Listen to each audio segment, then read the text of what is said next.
Alors le message de foi, c'est la confiance comme Marie dans le Seigneur, se disposer entièrement à notre Dieu et c'est sa volonté.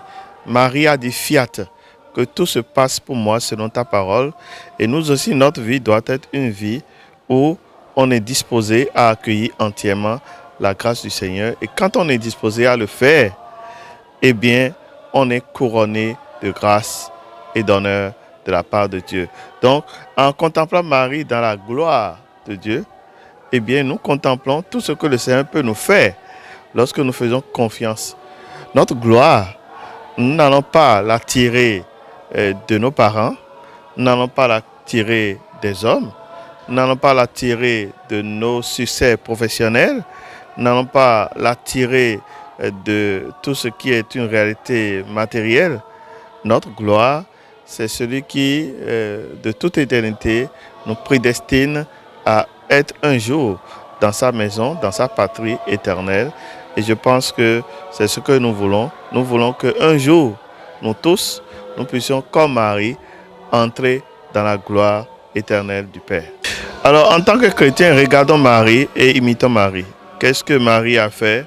Marie, c'est la simplicité, c'est l'humilité, c'est celle qui est demeurée humble et qui s'est laissée entièrement disposée par Dieu. Donc que nous aussi, notre vie ne soit pas une vie de résistance face à la grâce du Seigneur, mais que nous puissions nous laisser entièrement guider par la sainte volonté de Dieu. Parfois, cette volonté est en contradiction avec nos ambitions, nos passions, mais il faut rester comme Marie, toujours fidèle. Et quand on est fidèle et qu'on a confiance dans le Seigneur, eh bien, on peut tout et on obtient tout. Alors, je voudrais dire simplement que lorsqu'on écoute un peu les textes de ce jour, on remarque simplement que Marie est partie visiter sa cousine Élisabeth. Vous voyez combien de temps Élisabeth a attendu. Élisabeth a longtemps attendu concevoir. Et voilà que le Seigneur l'a comblé. Comme le Seigneur aussi comble Marie, alors que Marie était avec son fiancé Joseph. C'est pour vous dire que dans cette vie-là, quel que soit le temps d'attente, laissez le Seigneur nous combler. Et quand le Seigneur nous comble, eh bien, on demeure dans une joie éternelle. Et c'est ça. Alors, et les gens qui nous écoutent, les gens qui nous regardent, et les gens qui sont dans l'attente, les gens qui sont peut-être désespérés, cette fête nous rappelle que la fin, seul Dieu nous la donne. La gloire, seul Dieu nous la donne. Ayons confiance pour que, comme on le chante habituellement dans une chanson de notre pays en fond,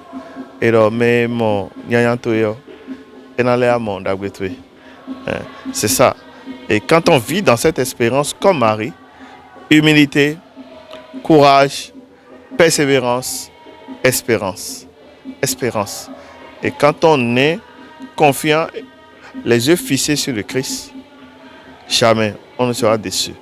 Voilà ce que nous dit la fête de l'Assomption.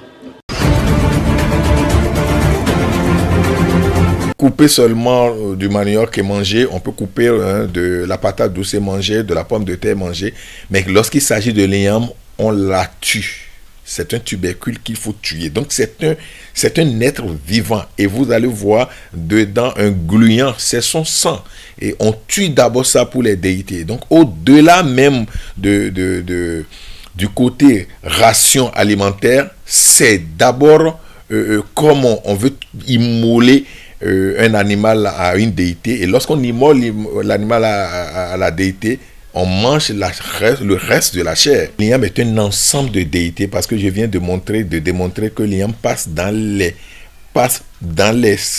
256 sphères du Fa. Or, chaque sphère du Fa est déjà une déité. Et donc, l'igname en son sein est une déité complète en son sein et qui regroupe un ensemble de lois et de principes. Et lorsque on la traite comme il le faut, je vous l'assure, c'est une manière de retrouver la santé, de retrouver la longévité et d'avoir toutes ces grâces derrière soi. Et c'est d'abord pour ça que le fond l'appelle Tevi, ce qui est debout. Et jamais vous n'allez déterrer l'igname et voir ce tubercule couché dans la terre. C'est toujours debout. Le symbolisme, c'est que quand vous respectez les différents rituels, non seulement rien ne va vous mettre sur le lit, donc la maladie ne va pas vous s'imposer à vous, un accident ne va pas s'imposer à vous pour que vous puissiez tout le temps être couché, et vos biens seront aussi debout derrière vous, et c'est pour ça qu'on dit Tevi kontono mo tevi TOND.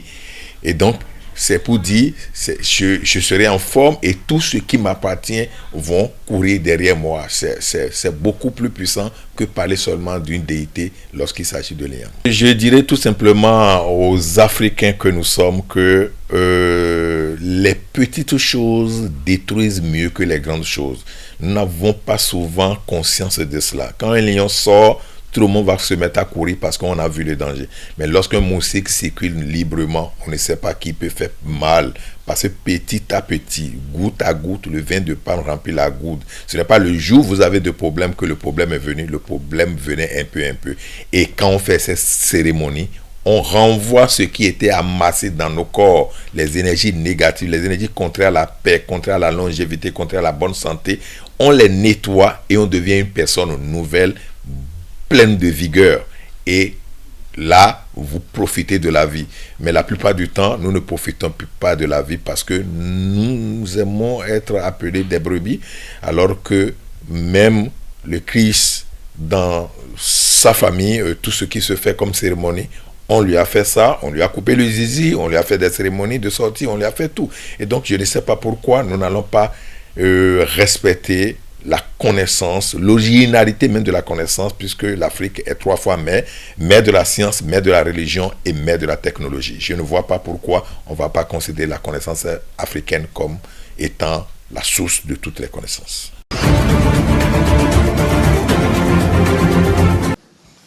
Mais le sommet que nous venons de tenir est d'une importance capitale pour la CEDEAO, les pays de la CEDEAO, pour l'Afrique, pour le Niger. Notre motivation, la motivation essentielle des organes de la CEDEAO, notamment de la conférence des chefs d'État, c'est de protéger le droit, de protéger les droits de l'homme, de protéger la démocratie, la bonne gouvernance pour l'intérêt, pour le développement de nos pays. Pour le moment, la seule voie par laquelle les peuples s'expriment pour faire le choix de leurs gouvernants, c'est pas la démocratie. C'est pas le vote. On n'a pas encore imaginé, inventé, Dieu ne nous a pas encore donné un autre moyen d'entendre le peuple. Et c'est pour ça que la CEDEAO s'est donné comme objectif de protéger le seul moyen par lequel les peuples s'expriment. Si les processus démocratiques ne sont pas encore parfaits, il faut travailler à les améliorer. Mais on ne peut pas permettre qu'un autre moyen, par exemple les armes, soit un moyen de décision, soit un moyen de choix des gouvernants des pays. C'est le seul problème de la CEDEAO. Et c'est pour ça que nous disons, en aucune manière, la CEDEAO n'acceptera que les coups d'État deviennent le moyen essentiel, le moyen unique, le moyen par lequel les gouvernants des peuples, des communautés humaines doivent être désignés. Nous n'avons pas d'autre objectif parce que nous savons que le développement passe par la démocratie, passe par l'écoute du peuple, passe par la voix du peuple. Si nous laissons faire, notre sous-région va être désintégrée. Si nous laissons faire, le Niger sera désintégré. Il faut que les communautés, les divers organes qui gèrent le Niger s'entendent quand il y a n'importe quoi pour que dans le dialogue, ils règlent les problèmes et non pas la force et non pas les armes. Cela est valable pour le Nigeria, pour le Bénin, pour le Sénégal, pour tous les pays, y compris les pays du monde entier. Et le monde n'est plus à cela. Le temps où les armes, la force règlent les conflits, ce temps est révolu, ce temps est dépassé. Et c'est pour ça que nous avons décidé aujourd'hui, après avoir tenté par tous les moyens de négocier avec les putschistes, nous avons décidé que si nous n'avons pas le choix, ce sera par la force que la mauvaise force sera vaincue. Nous avons décidé que malgré que nous avons pris cette décision d'aller par tous les moyens, y compris la force, de laisser une porte ouverte. Il est encore temps pour ceux qui sont là, aujourd'hui, ou tout à l'heure, ou demain, de se retirer pour que ce ne soit pas par la force qu'on leur fasse entendre la raison. C'est le leitmotiv des chefs d'État qui sont réunis aujourd'hui, c'est notre objectif, et nous pensons que le peuple nigérien sera le seul gagnant dans cette affaire. Nous pensons que les peuples africains sont le seul gagnant et que ceux qui veulent utiliser la force n'auront pas raison et ne vont pas faire proliférer ce moyen d'exercice de pouvoir dans nos communautés.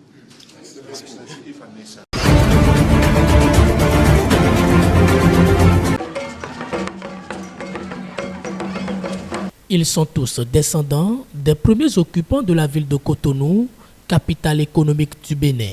Ambiance de chaque année entre ces fils et filles de la communauté Setor et Roula de Cotonou. Nous sommes ici à la 23e édition de la fête identitaire Kondokpo Cotonoué. Tout a commencé sur ce site du quartier Agbator par une messe d'action de grâce.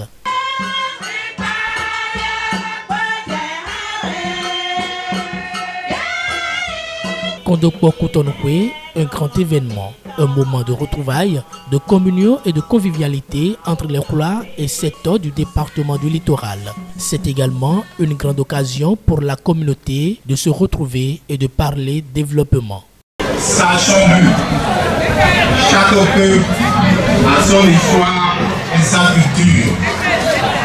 Celle de la communauté Setor-là remonte de la période migratoire qui a vu nos grands-parents partir à Diatado, je dis bien à Diatado, pour enfin se retrouver sur le site Atodi, à environ 800 mètres de la berge lagunaire d'Avansoué.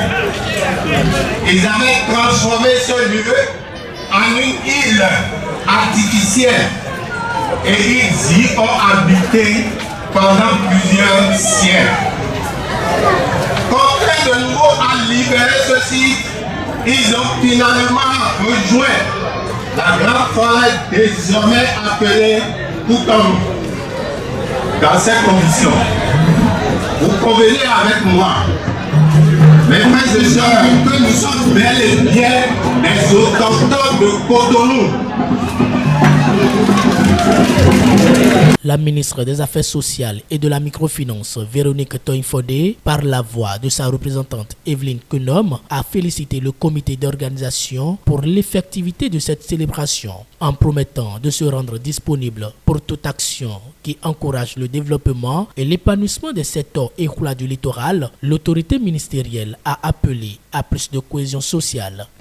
Je prends la parole ici, ce midi, au nom de Madame le ministre des Affaires sociales et de la microfinance, puisque évidemment cela va de soi, la vie en communauté est la caractéristique première de nos peuples. Elle salue l'engagement et le dynamisme de tous ceux qui, depuis 23 ans, se sont évertués à perpétuer cette fête.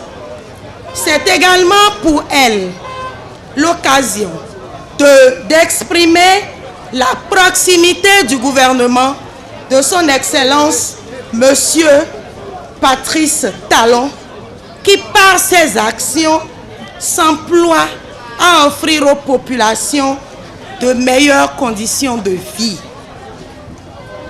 Madame le ministre des Affaires sociales et de la microfinance félicite par ma voix le président du comité d'organisation et tous les membres du comité d'organisation. Toujours par ma voix, elle vous souhaite de très belles retrouvailles. Mikoudohwe. Et c'est le préfet du département du littoral qui a lancé de façon officielle les activités inscrites dans le cadre de cette édition de la fête identitaire de la communauté Roula et Setor de Cotonou dénommée Kondokpo Cotonoué. Le plan de construction de l'administration de l'association Kondokpo Cotonoué du littoral a été présenté à la population. Cette infrastructure, évaluée à environ 10 millions de francs CFA, sera érigée à Agbator, dans le 3e arrondissement de Cotonou.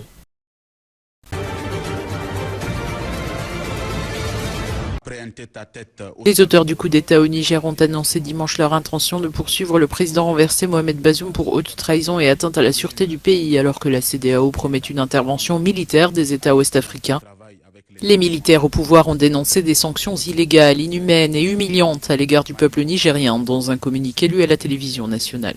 Les autorités nigériennes de transition regrettent cette attitude d'une certaine communauté internationale qui consiste à manifester sa solidarité vis-à-vis de quelques politiciens du régime dessus et en même temps manquer d'empathie envers les populations nigériennes durement éprouvées par les sanctions illégales, inhumaines et humiliantes de la CEDEAO, qui vont jusqu'à priver le pays des produits pharmaceutiques, des denrées alimentaires de première nécessité et de fournitures en courant électrique.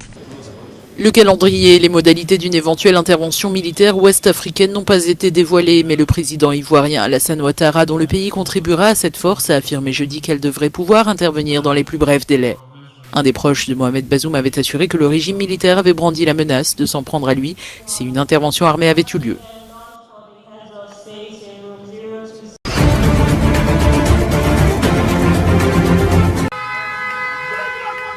Abdoulaye Seydou, le chef du M62, un groupe d'activistes nigériens, a été libéré lundi par la cour d'appel de Niamey. Il avait été placé en détention préventive en janvier avant d'être condamné mi-avril pour une affaire liée à une attaque djihadiste. Le M62 est une coalition d'associations opposées à la présence de l'armée française au Niger. Nous avons des revendications qui sont très claires. Les forces étrangères militaires françaises doivent quitter chez nous. Parce que, un, ils n'ont pas de résultats. Deux, elles contribuent à déstabiliser les Sahel. On a vu ce qu'elles ont fait au Mali, au Burkina, au Niger. Et aujourd'hui, ils souhaitent un chaos au Niger. La France veut un chaos au Niger et elle veut déstabiliser nos voisins tels que l'Algérie, le Tchad, le Cameroun, le Nigeria. On ne va pas fermer les yeux. À l'appel du mouvement M62 créé il y a un an, plusieurs milliers de personnes ont manifesté ces dernières semaines à Niamey pour soutenir les militaires qui ont renversé le président Mohamed Bazoum le 26 juillet. Au début de notre combat, le M62 était pratiquement seul. Aujourd'hui, c'est des milliers et des milliers de Nigériens qui portent les idéaux de notre combat. Les autorités militaires qui portent les combats du M62, c'est le peuple qui porte les combats du M62. La coalition dont Seydou est le coordonnateur avait accusé les forces de défense et de sécurité de massacrer des civils en représailles à une attaque djihadiste en octobre 2022 à Tamou, dans le sud du pays.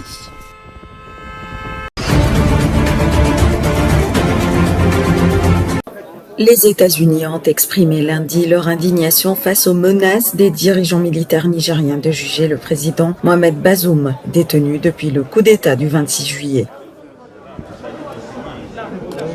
Vedant Patel, le porte-parole adjoint du département d'État américain, a affirmé que ces décisions aggraveraient les tensions.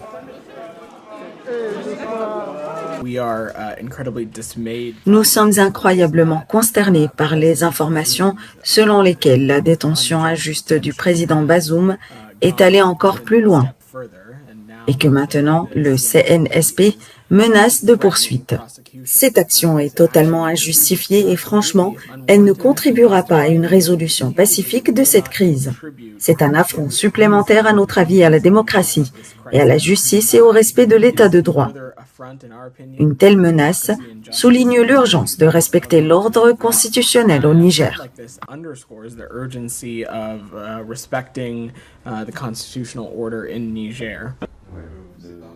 L'ONU a exprimé plutôt un sentiment similaire et a qualifié la situation au Niger de très inquiétante. Nos adversaires le craignent.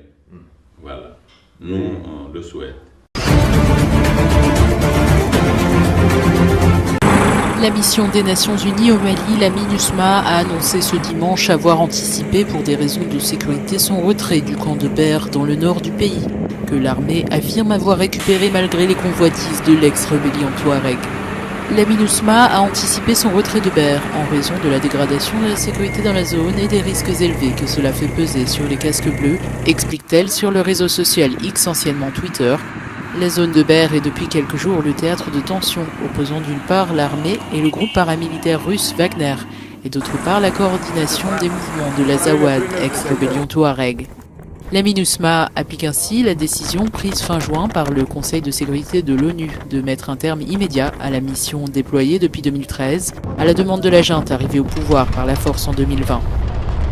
Les départs des 11 600 soldats et 1500 policiers de diverses nationalités déployés au Mali s'effectueront progressivement d'ici à la fin de l'année.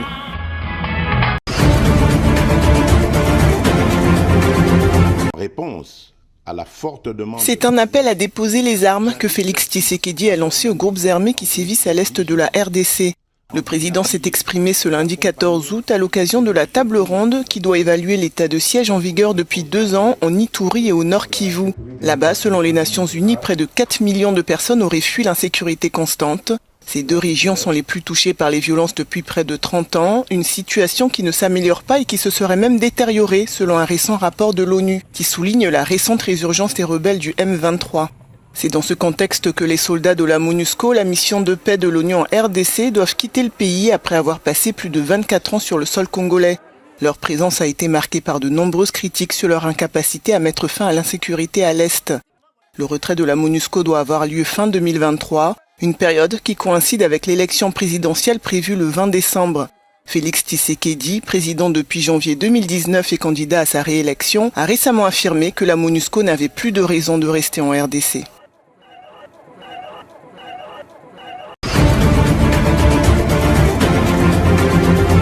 À l'occasion de l'anniversaire de la création des forces armées soudanaises, le commandant général Abdel Fattah al-Burhan a accusé les forces de soutien rapide de semer le chaos et de créer des tensions politiques et des crises économiques en falsifiant les faits et en ayant recours à la corruption.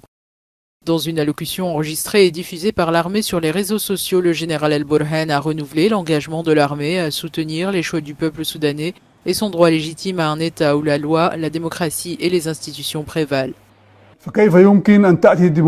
Comment peut-on instaurer la démocratie en perpétrant des crimes de guerre tels que ceux qui ont été commis à Khartoum, El Geneina, Koutoum, Tawila, Sorba, Souleya, Munawashi, Kass et dans tous les endroits où les rebelles ont posé le pied depuis leur mutinerie qui a mal tourné.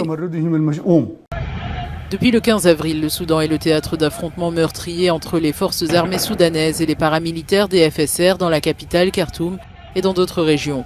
Selon le ministère soudanais de la Santé, ces affrontements ont fait au moins 3 900 morts et déplacé plus de 4 millions de réfugiés soudanais selon l'ONU.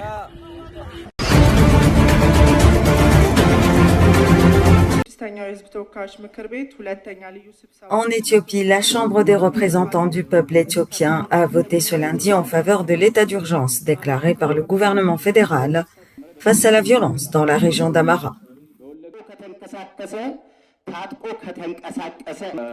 Le militantisme illégal au sein du gouvernement régional national d'Amara cause des dommages humanitaires et matériels, le meurtre et la souffrance de citoyens innocents. Il a causé une menace pour la sécurité des résidents de la région. Les problèmes de paix et de sécurité connexes ébranlent l'ordre constitutionnel, présentent un danger pour la souveraineté du pays et la paix et la sécurité publique. Par conséquent, pour maîtriser la situation, déclarer l'état d'urgence est devenu nécessaire.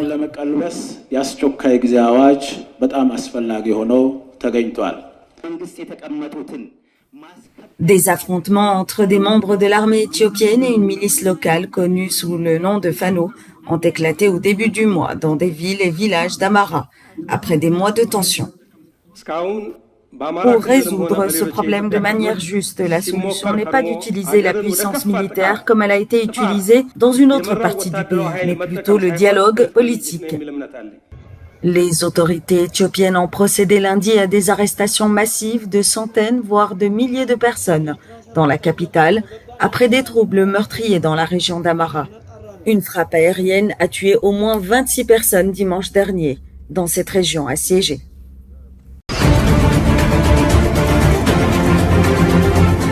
Le président égyptien Abdel Fattah al-Sisi a reçu ce lundi les dirigeants jordaniens et palestiniens dans la ville égyptienne d'El Alamein, au nord du pays, dans un contexte marqué par des spéculations sur une possible normalisation des relations entre l'Arabie saoudite et Israël. Le président Sisi a d'abord rencontré le roi Abdallah II de Jordanie avant de conduire une réunion tripartite incluant le président palestinien Mahmoud Abbas. Les trois dirigeants ont évoqué l'évolution de la question palestinienne, appelée à la fin de l'occupation israélienne, et réitéré leur soutien à une solution à deux États avec Jérusalem-Est comme capitale d'un État palestinien souverain et indépendant. Selon une source palestinienne, ce sommet viserait à discuter des exigences de l'autorité palestinienne dans le cadre de la signature d'un accord normalisant des relations entre l'Arabie saoudite et Israël sous l'égide des États-Unis. L'Arabie saoudite ne reconnaît pas Israël. Riyad a déclaré à plusieurs reprises qu'il s'en tenait à la position de la Ligue arabe, vieille de plusieurs décennies, qui consiste à ne pas établir de liens officiels avec Israël tant que le conflit avec les Palestiniens n'est pas résolu.